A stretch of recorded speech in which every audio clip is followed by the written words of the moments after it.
नमस्कार शेतकरी बांधवांनो, माहिती सेवामध्ये आपल्या सर्वांचं स्वागत. ई पीक पाहणी म्हणजे तुम्ही तुमच्या शेतातील पिकाची नोंदणी मोबाईल ॲपद्वारे स्वतःहून स्वतःच्या सातबारावर करणे. या माहितीच्या आधारेच तुम्हाला पीक विमा, नुकसान भरपाई आणि इतर सरकारी योजनांचा लाभ मिळतो. त्यामुळे ही प्रक्रिया वेळेवर पूर्ण करणे खूप आवश्यक आहे. जर तुम्ही 15 सप्टेंबर 2025 पर्यंत पीक पाहणी केली नाही तर तुम्हाला पीक विमा, नुकसान भरपाई आणि इतर शासकीय योजनांचा लाभ मिळणार नाही. तुमच्या पिकांची नोंद शासकीय दप्तरात होणार नाही, ज्यामुळे तुम्हाला कोणत्याही आपत्कालीन परिस्थितीत नुकसान भरपाई मिळण्यास अडचण येऊ शकतात. त्यामुळे लवकरात लवकर शेतकऱ्यांनी आपली ई पीक पाहणी करून घ्यावी. शासनामार्फत दिनांक 3/8/2025 रोजी प्रेस नोट जारी करण्यात आली आहे. ई पीक पाहणी DCS मोबाईल ॲपच्या साहाय्याने सर्व शेतकऱ्यांनी स्वतःच्या मोबाईलद्वारे सातबारा उतार्यावर शेतात लागवड केलेल्या खरीप पिकाची नोंदणी दिनांक 1 ऑगस्ट 2025 पासून सुरू होत आहे. महसूल विभाग ई पीक पाहणी प्रकल्प दिनांक 15 ऑगस्ट 2021 पासून संपूर्ण महाराष्ट्रात राबविण्यात येत आहे.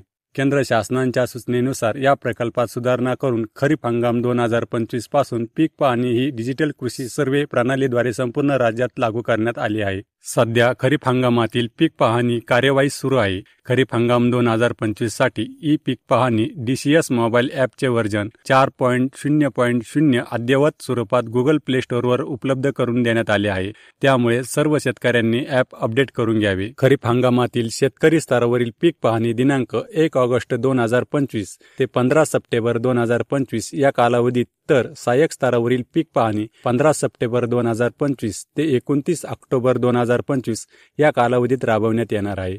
तथापि शेतकऱ्यांनी सहाय्यकांवर अवलंबून न राहता शक्य तितकी पीक पाहणी स्वतःच पूर्ण करावी. पीक पाहणी दरम्यान काही अडचणी आल्यास आपल्या गावासाठी नेमणूक करण्यात आलेले पीक पाहणी सहाय्यक पहिल्या दिवसापासून शेतकऱ्यांच्या मदतीसाठी उपलब्ध असतील. तरी सर्व शेतकरी बांधवांना आवाहन करण्यात येते की त्यांनी खरीप 2025 ची पीक पाहणी शासनाने दिलेल्या विहित मुदतीत पूर्ण करावी. तुम्हाला ही माहिती आवडली असेल तर आपल्या मित्रांना शेअर करा, व्हिडिओला लाईक करा आणि अशाच प्रकारची नवनवीन माहिती बघण्यासाठी आपल्या माहिती सेवा या YouTube चॅनलला सबस्क्राईब करायला अजिबात विसरू नका. धन्यवाद.